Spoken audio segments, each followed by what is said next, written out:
Have you ever stopped and asked yourself, who created God?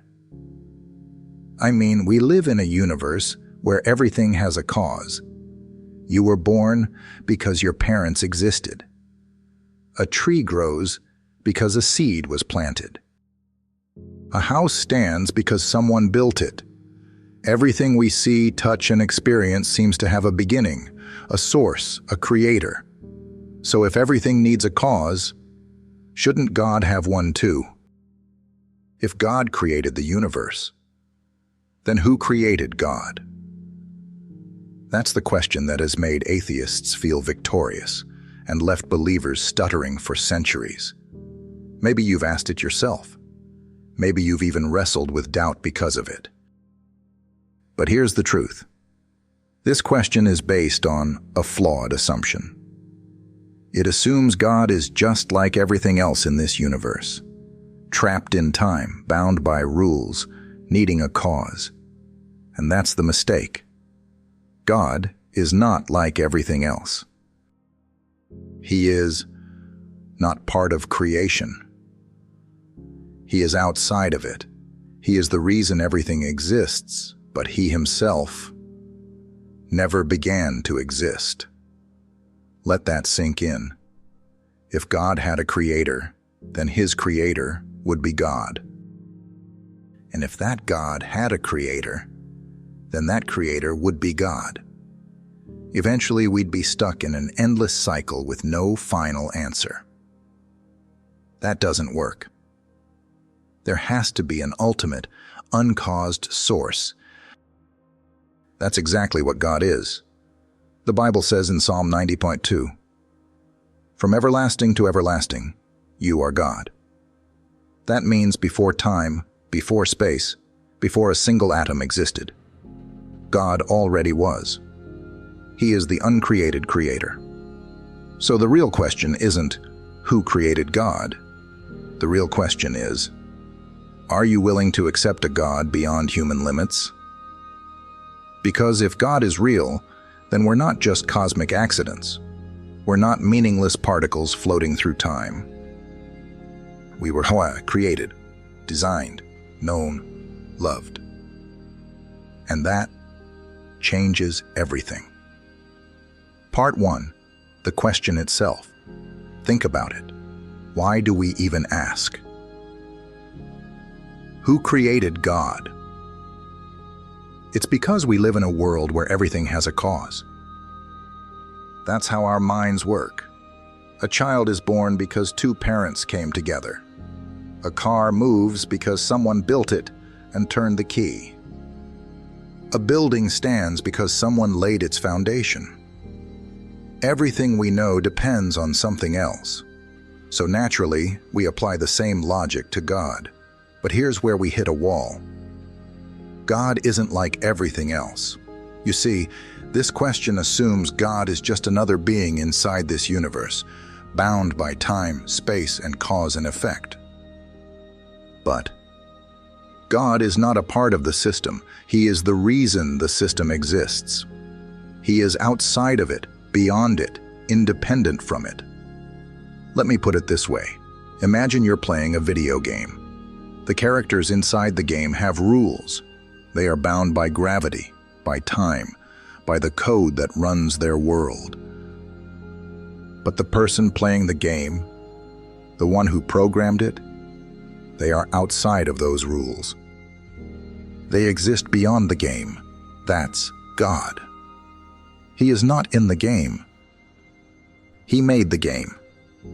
And once you understand that, the question, who created God, stops making sense, because God doesn't belong in the category of things that need to be created. Now, let's break it down logically. Science and philosophy both agree on a simple rule. Everything that begins to exist must have a cause. Read that again. Everything that begins to exist must have a cause. That means only things that have a starting point need an explanation.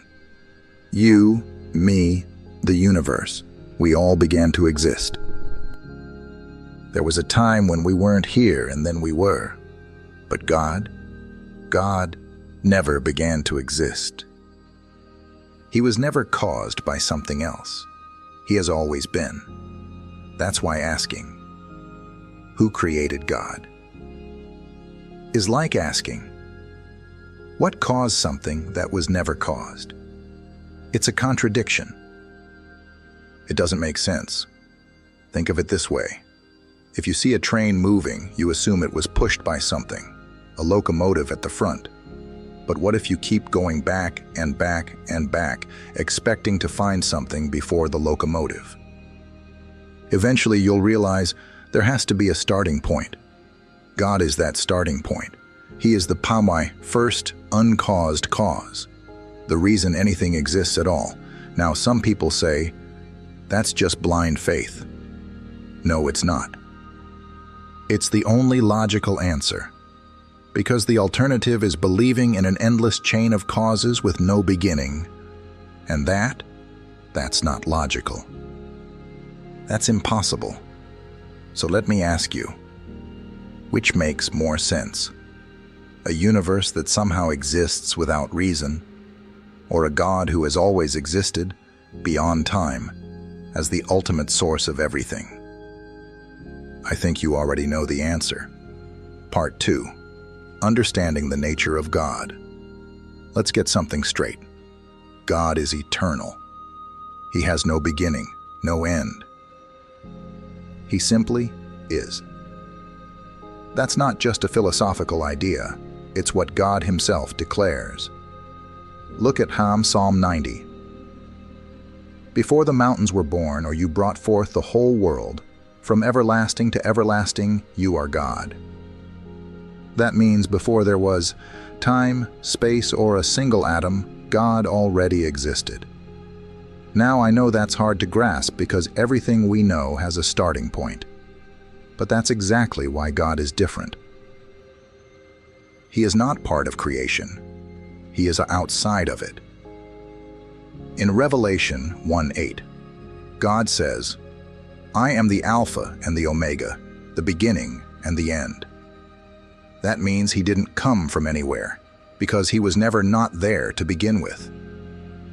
He is self-existent. No one made him. No one shaped him. No one caused him. So the question, who created God? It is like asking, what's north of the North Pole? It's a question that doesn't even apply. But let's dig deeper. Maybe you're still thinking, okay, but why doesn't God need a cause? Here's why. Think about this simple truth. Something must be eternal. Either the universe has existed forever, or something outside the universe has existed forever. Science tells us the universe had a beginning. The Big Bang Theory, the second law of thermodynamics, and even basic common sense tell us that time, space, and matter all started at some point. But if everything that begins to exist needs a cause, then something outside of time had to start it all. That's God. He is in the uncaused cause, the unmoved mover. This isn't just a religious idea, it's pure logic. If you deny God, you're left with an impossible alternative, that everything came from nothing, with no reason, no cause, no purpose. And let's be real, that makes zero sense. A painting doesn't appear without a painter. A building doesn't build itself. A book doesn't write itself. So why would the universe, the most complex, finely tuned system in existence, just pop into being with no reason? It wouldn't, and that's why God is the only explanation that makes sense. Now, maybe you're thinking, but science says the universe came from the Big Bang. Okay, but who caused the Big Bang? Even if we accept that the universe started with an explosion of energy, that doesn't explain where the energy came from. Science can explain how things work, but it cannot explain why things exist. And that's exactly where God comes in. The universe had a beginning. And if something has a beginning, it needs a cause. Not just any cause, but a cause that is outside of time and space, powerful enough to create everything, intelligent enough to design it all. Does that sound like random chance? Or does it sound like God? Think about it. Scientists say the universe is expanding. That means if you rewind the clock, there was a moment where everything started from nothing. No time. No space. No matter. But here's the thing. Nothing can't create something. Nothing doesn't think. Nothing doesn't decide. Nothing doesn't explode into a universe. Only something outside of the universe could have caused it to exist.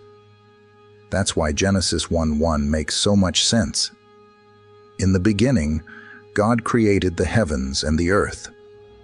Not chance. Not randomness. God. So let me ask you, if God didn't create the universe, then who did? If God isn't the first cause, then what is? Because one way or another, something had to exist eternally. Either it's an impersonal, chaotic, mindless force, or it's a divine, intelligent creator. Which one makes more sense? I think you already know the answer. Part 3. The problem of infinite regression. So, let's go one step deeper. Maybe you're thinking, okay, fine, God is the cause of everything, but why stop at Him? Why not ask, who created the Creator? And who created that Creator? And so on, forever?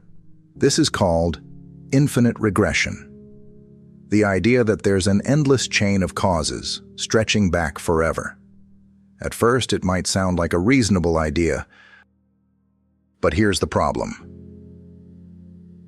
It's impossible. Let me explain. If God needed a creator, then who created that creator? Imagine you're waiting in line at a coffee shop. The person in front of you is waiting for the person in front of them to order. And that person is waiting for someone else. And it just keeps going. Forever. Would you ever get your coffee? No. Because if there's no first person to order, the line never moves. The same is true for causes. If everything needed something before it, then nothing would ever get started. That's why there must be a first cause, something that started everything without needing to be started itself. That's God. He is the uncaused cause, the necessary being, the ultimate source. Without Him, nothing else could exist. Narut. Why infinite regression doesn't work. Let's break this down even further. If you say God must have a creator, then you also have to ask, who created that creator? And then, who created that one? And again, who created the next one? See the problem? If this chain went on forever, we would never arrive at anything real. Nothing would ever exist because we'd still be stuck going backward. Think of it like a row of dominoes. If each domino needs another domino to fall before it, but there's no first domino, then nothing falls at all. It's the same with existence.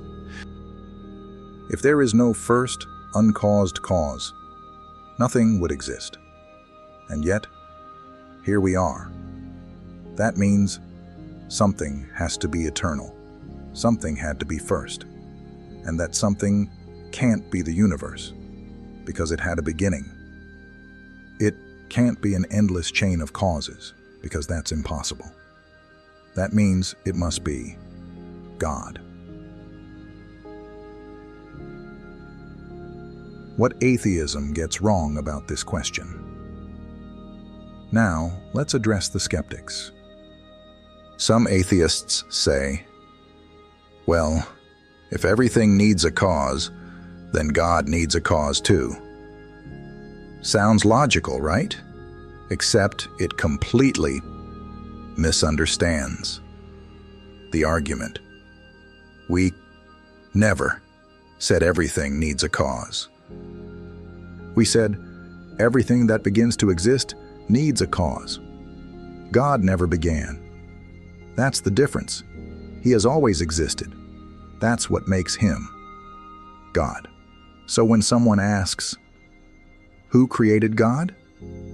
They're treating God like he's just another created thing, when in reality, he is the very foundation of existence itself. To put it simply, created things need a cause. God is not created. Therefore, God does not need a cause. It's not special pleading. It's logic. So, let's put it all together.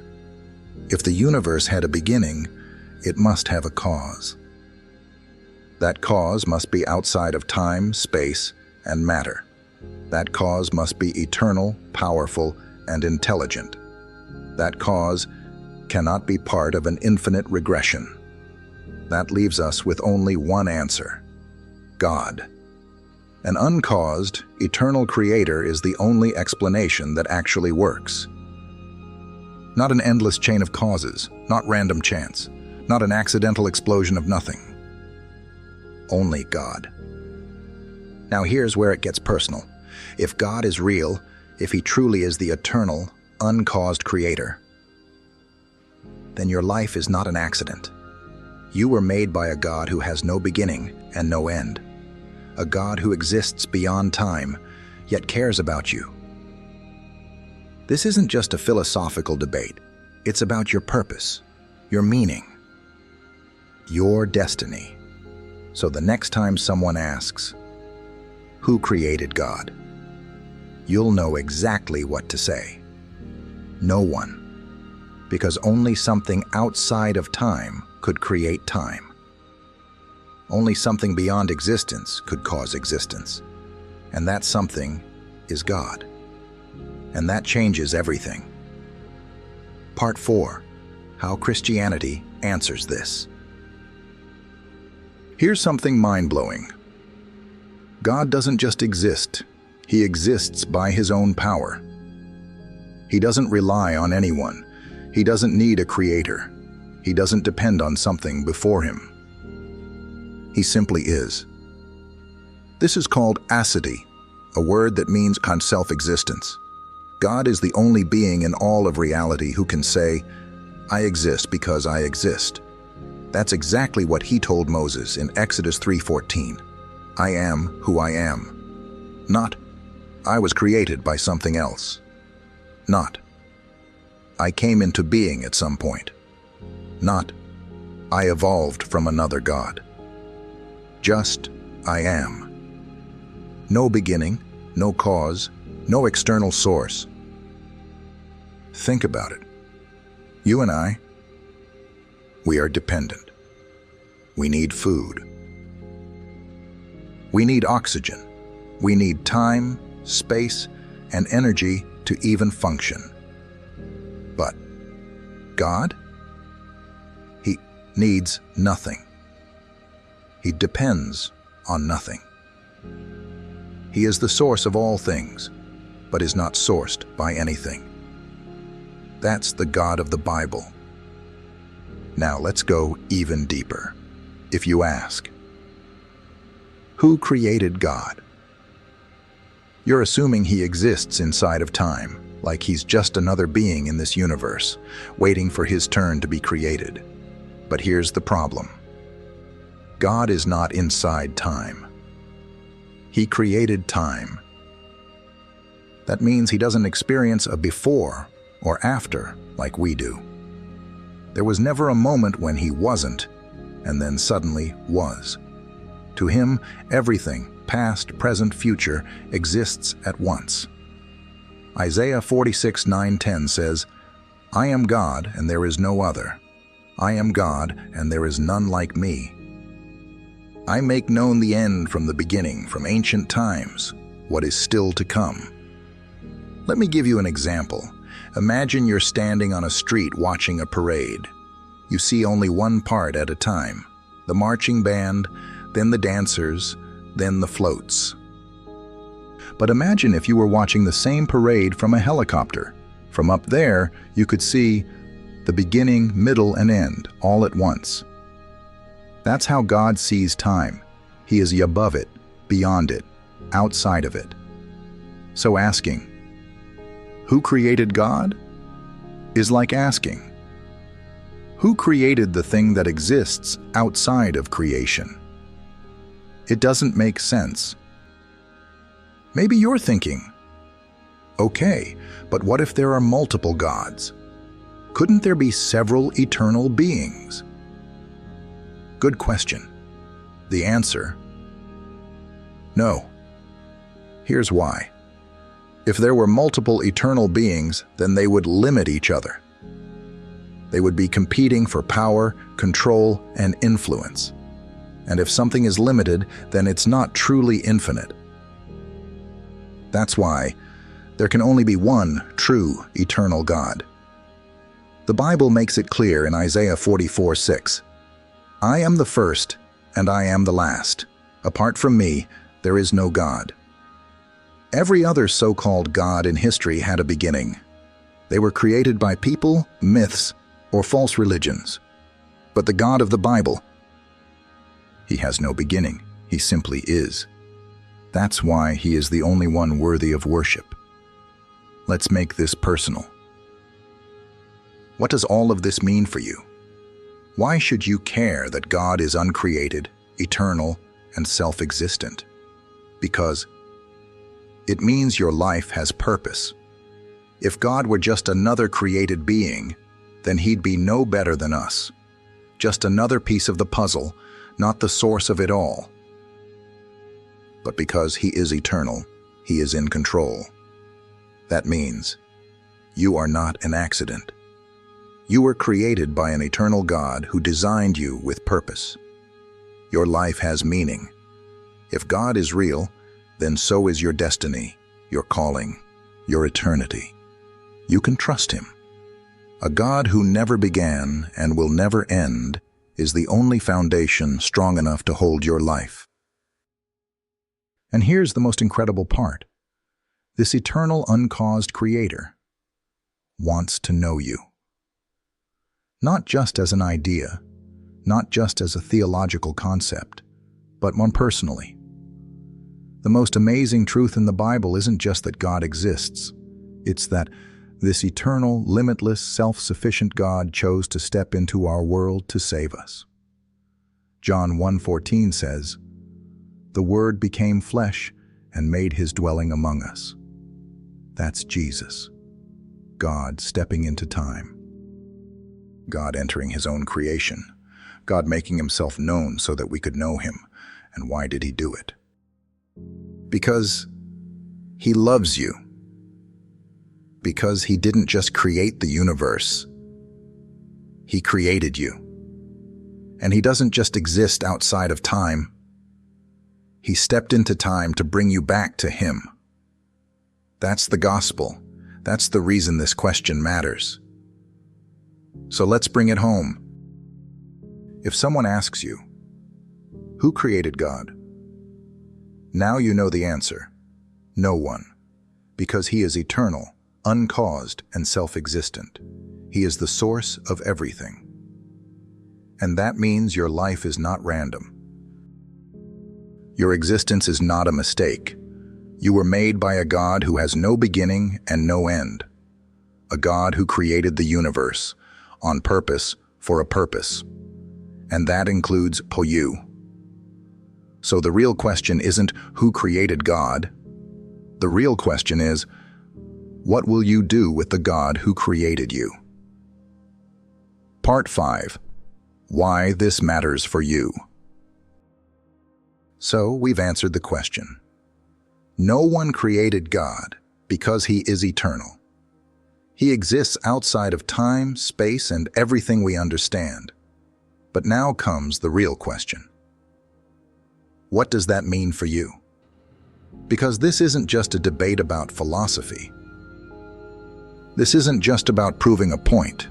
This is about your life, your purpose, and your eternity.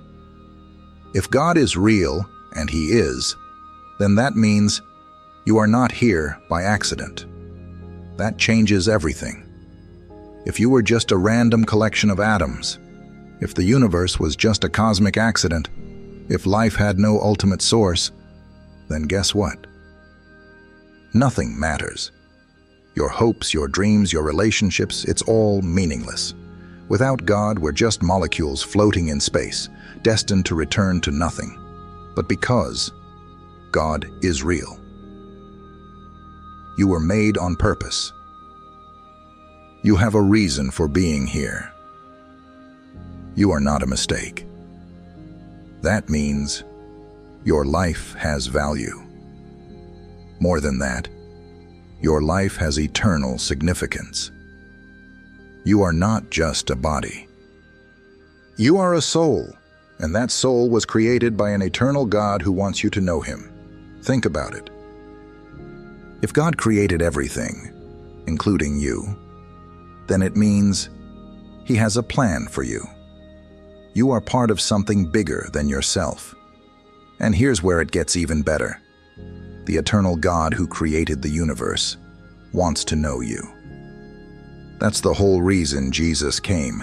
John 17:3 says, "This is eternal life, that they may know you, the only true God, and Jesus Christ, whom you have sent." Think about that. The eternal, uncreated God of the universe wants a relationship with you. He's not some distant force. He's not an impersonal power. He is a Father.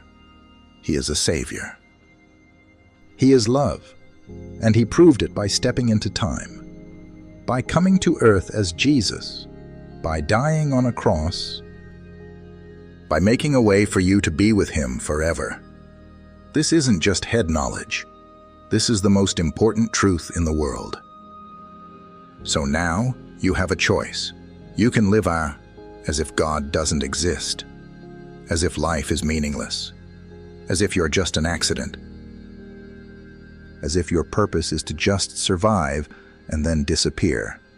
Or you can live knowing that you were created by an eternal God who loves you, a God who has a plan for your life, a God who gives you meaning beyond this temporary world, a God who offers you eternal life. Which one makes more sense? Which one is worth living for? So, here's my challenge for you. If you've never thought about this before, think about it now. Because this isn't just a question about God's existence. This is about your existence. Why are you here? What is your purpose? What happens after you die? These aren't small questions. They're the most important questions you'll ever ask. And the answer to all of them starts with God. Because He is the beginning. He is the source. He is the reason anything exists, including you. So don't just leave this video thinking, well, that was interesting. Go deeper. Seek Him. Ask Him to show you the truth. Because He's not just a God who exists. He's a God who wants to be found. And when you find Him, everything changes. Forever. What will you do with the God who created you? That's the real question. And now, it's your turn to answer. Conclusion. The God who wasn't created, created you. So here we are. We've broken down the question. We've explored the logic. We've looked at science, philosophy, and the Bible. And the answer is crystal clear. No one created God. Because God is eternal. Because God is self-existent. Because God is the first uncaused cause, the one who started everything. Asking, who created God? is like asking, what caused the thing that was never caused? It's the wrong question. The real question is, what will you do with this truth? Because if God is real, and He is, then your life isn't just a random accident. You were designed. You were made with purpose. You were created by an eternal God who loves you. And He's not distant. He's not unreachable. He stepped into time. He entered history. He came for you. That's the whole reason Jesus walked this earth. That's the whole reason He died and rose again. So that you wouldn't just know about God. You could know Him personally. You now have two options. You can ignore this. Keep scrolling. Move on with life like this question doesn't matter. Or you can face the truth. You can ask yourself, what if this is real? What if I was created for a reason? What if God is calling me to know Him? Because if He is, what could possibly be more important than that? So don't stop here. If you're searching, keep searching. If you're doubting, ask your questions. If you feel something stirring inside you, don't ignore it. Because this isn't just about logic. It's about your eternity. And that's too important to leave unanswered. Let's end with one simple truth. The God who wasn't created, created you. And that means your life isn't meaningless. It's not random. It's not an accident.